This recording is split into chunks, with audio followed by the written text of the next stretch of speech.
guys! Welcome to my new series called Painting in Pajamas. I'm in my pajamas and it's Sunday, and I just wanted to share a little video with you about some simple watercolor techniques. My friend asked if I could show her how to paint a watercolor sunset, so that's going to be my first lesson. I have supplies that I'll show you in the next screen, but one of the painting supplies I'm using is just this watercolor set that my sons use. So I'm not using any of my fancy supplies today. You don't need those for this. We're gonna make a beautiful watercolor sunset.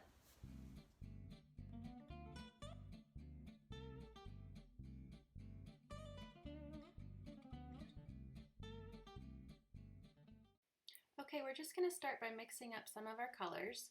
It's important to have your color ready to use when you're working quickly with watercolor.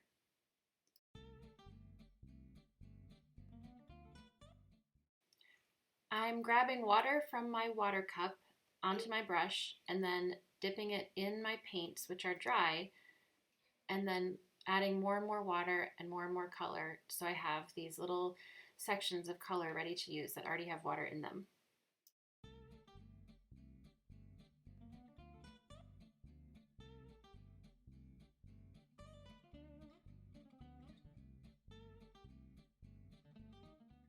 So now I'm going to be taping my paper down. When the paper gets wet, it does tend to ripple, and you want to just make sure it stays flat on your working surface.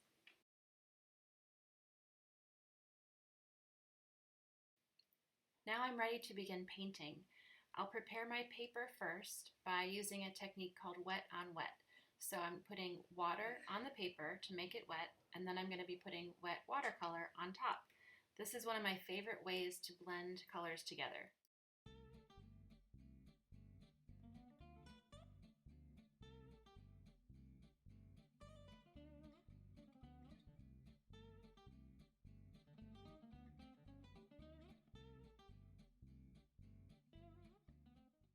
So the first color I'm adding is the yellow. Sunsets are light to dark. When you're looking at the very beginning of a sunset, up where the sun is closest, it's a lighter color. And as you look up toward the sky, as you literally tilt your head up toward the sky when you're looking at a sunset, the sky will get darker and darker and bluer. So where the sun is going to be the lightest. And when you're working with color, it's best to start with the lightest colors first, because you can always add dark on top of light, but you cannot add light colors on top of dark colors. They won't show up. So I've started with the yellow, now I'm adding some of this orangey pink color, and then I'll move on to the darker blue tones.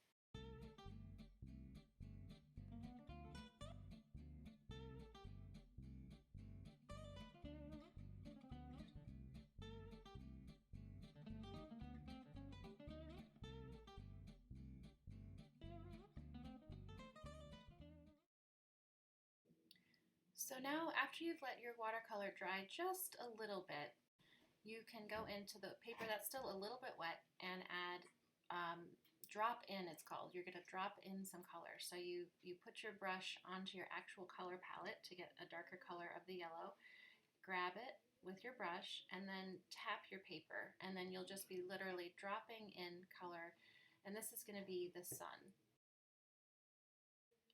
I'm going to drop in a little bit more color now for a little bit of a cloud effect. So when I drop it in, it's not going to look like clouds right away, but just play around with moving the color around. I'm really just trying to create some lines that look a little bit like clouds in front of the sun.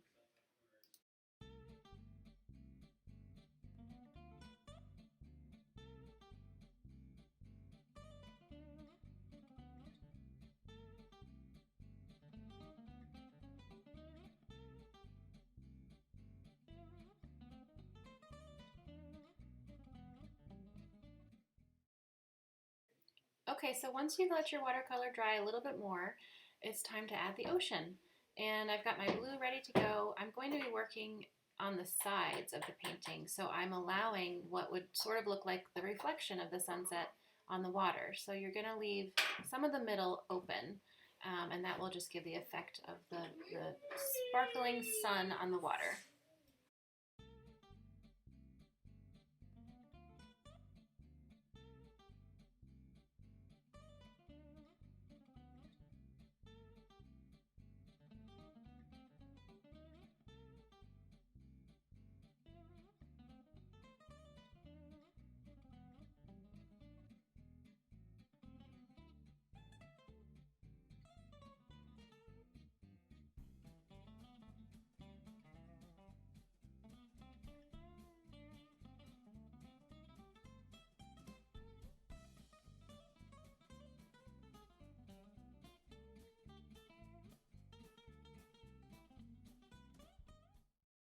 Let your painting dry completely and then go back and add a little bit more blue, and this will just add a nice depth as the color gets darker on the edges of your ocean, and the sun will sparkle even more.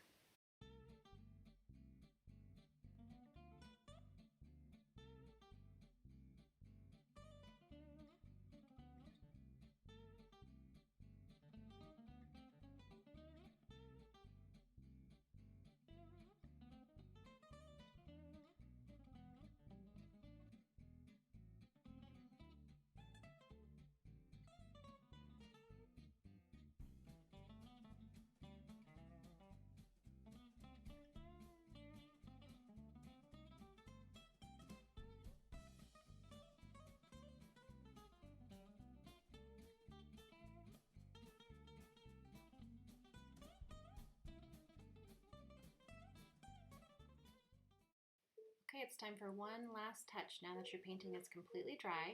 I didn't list this in the supply list early on, but I decided to add a little boat on the horizon line just for another sort of magical sunset effect.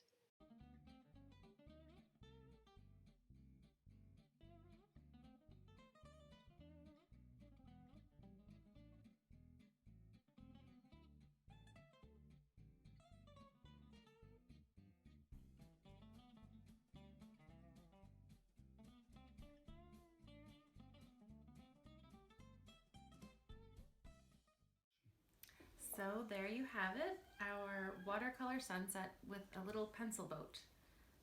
Thanks so much for joining me, and I'll see you next weekend.